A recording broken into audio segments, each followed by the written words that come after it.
Nous sommes le lundi 23 janvier 2023. Bonsoir et bienvenue au Flash Info.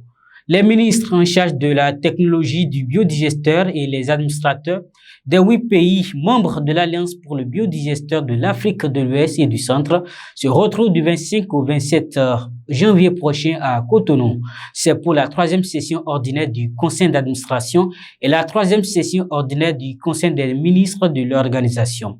En prélude à ces rencontres organisées par le secrétariat exécutif de l'Alliance, une conférence de presse est tenue ce lundi au ministère de l'Énergie. Ces sessions qui se dérouleront en présentiel visent à faire le tas de mise en œuvre des projets et programmes d'activité.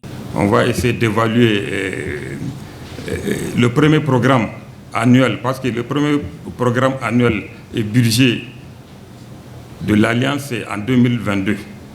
Donc la session ici au Bénin va évaluer le bilan fait durant la première année de la mise en œuvre du plan annuel et du budget et puis projeter pour ce qui est du plan annuel et du budget 2023. Les rencontres de Cotonou me semblent être fondamentales dans la dynamisation de notre institution à travers notamment la mise en œuvre effective du secrétariat exécutif. Autre volet à présent, la première promotion anti-drogue de la CONACYT Chaplins Afrique a été installée hier dimanche dans ses fonctions. C'est à travers la remise de diplômes de fin de formation aux aspirants au siège de l'association à Abomey-Calavi. Au total, 47 aspirants aumôniers seront mis au service de la nation pour renforcer la lutte contre le trafic de drogue. Je vous invite à suivre le porte-parole des récipiendaires. Et donc c'est un problème qui nous concerne nous tous. Et nous devons prendre sa résolution à bras le corps. Il ne s'agira pas uniquement de se lancer dans la répression, mais plus dans la sensibilisation. Parce que qui parle de drogue, parle de beaucoup de choses. On peut être drogué et par les habitudes. Aujourd'hui, le téléphone. Les gens sont sur leur téléphone, ils ne peuvent pas s'en défaire. C'est de la drogue. Les gens écoutent la musique, ils doivent mettre le volume à un certain niveau. C'est de la drogue. Donc il y a des trucs pleins comme ça qui nous échappent.